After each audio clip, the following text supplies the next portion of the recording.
Սրբազան ժողովուրդը երկու անգամ փաստացի ցույց տվեց, որ 3 անգամ, բայց դուք ցանկանում եք գնալ։ Հիմա եթե ժողովուրդը էլի ցույց տա, որ դուք գնաք, կխնդրեմ, որ թույլ տա։ Հիմա դուք եք ընդդիմահալու Որովհետև նախ շնորհակալություն բոլորին այն պահվածքի համար, որ ցուցաբերեցիք, խորապես շնորհակալ եմ եւ անձնապես եւ իբրև հոգեվորական, բայց իրենք հասկացան, կարծում եմ, որ գոնե իրենք այս պահով հասկացան, ինչի համար եմ սա ասում, ինչպես տեսնում եք, վարույթը ձեռնարկվել է ամսի 17-ին, իսկ կարող էին շատ հանգիստ, շատ մեգուսի ձերբակալել ամսի 17-ին, 18-ին, 19-ին, 20-ին եւ մինչեւ 26-ը ներառյալ։ Բայց իրենք կամ գիտակցաբար, կամ անգիտակցաբար, ես ավելի հակված եմ առաջինին, որ ցույց տան նաեւ իրենց ուժը մայրաթորի պատերիցներ, իրանք չպիտի որ չիմանային օպերատիվ տվյալներ չունենային, որ այսօր նախատեսված է քահանայից ժողով, եւ դժվար է չիմանային, որ ես արդեն քանի տարի է, 20 տարուց ավել է, այդ քահանայից տարեկան ժողովի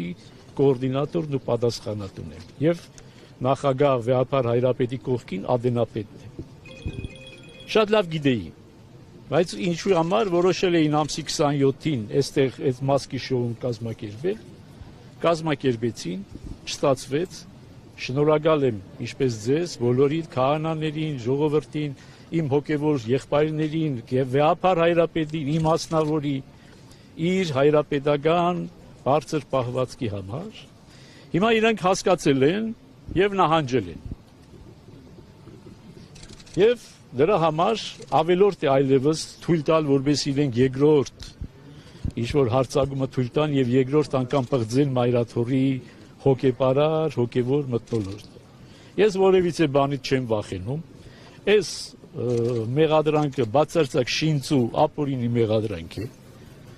Ես երբեք չեմ թաքնվել, երբեք էլ չեմ խոսապել, իմ ասածներից էլ չեմ հրաժարվում, ասել եմ, լավ եմ արել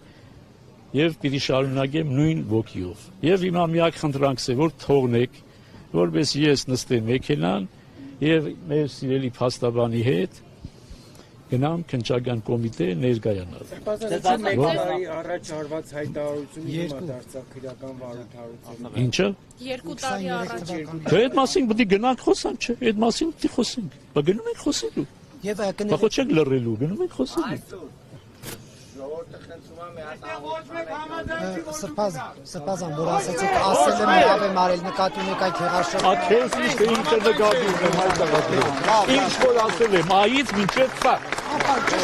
Ոչ ես ճշտում, ասում եմ այից մինչև ֆակ։ Սրբազան, պարզ է որ ձեզ եւս կգալանավորեն, ինչպես գալանավորեցին Բագրատ Սրբազանին։ Ամեն ինչ մարդու համար է։ Դուք պատրաստ եք կանխատեսում եք այս ամեն ինչը։ Մեկ է, ինձ համար մեկ է։ Մենք այս աշխարհում հոգևորականներս ապրում ենք իբրև աքսորյալ։ Հիմա բանդում կլինի, բանդից դուրս, ամեն տեղ էլ մեզ համար բանդ է։ Բայց որտեղ է, որ Աստված մոտիկ չի։ Ամենուր Աստված մոտիկ է, նաև բանդում։ Բայց այսպես բոլորը մեկուսացնելով հերթը կգաք ասում։ Չէ, չեն կարծում, չի հասնելու։ Հիմա նախ եւ առաջ մեր գերագույն խնդիրը եւ մեր բոլոր հոգեվոր եղբայրներով Վեհապար Հայրապետի գլխավորությամբ մենք մեր գերագույն խնդիրը ձեր օգնությամբ, ձեր օժանդակությամբ, առանց ձեր օժանդակության ոչ մի բան չէինք կարող անել, հա, այս ճակատամարտը հաղթել ենք։ Հիմա իրենց մենք պետք է, այսպես ասած, հաղթատուկ չտանք, որպես իրենք երկրորդ հարձակման իրավունքը ձեռք բերեն, արդեն իրենց նիկոլագանները ավելի այդ բանը տանում են համացանցում, որ ես թաքնվում եմ ձեր հետևում, ես թաքնվում եմ քահանաների հետևում, թաքնվում եմ եպիսկոպոսների եւ մյուսների հետևում, ես չեմ թաքնվում։ Թույլ տվեք իրենց ապացուցել, որ ես չեմ թաքնվում։ Եվ դուք էլ կարող եք այս ամբողջը արտահայտել այնտեղ, որտեղ ավելի հնարավոր է արտահայտել, քան թե փորձենք այս հոգևոր մթնոլորտը խաթարել մայրաթորին։ Եթե կարծում եք մեկ շարժվեցին։ ինչու եք գնում։ Որ ապացուցել, որ ապացուցել։ Այո։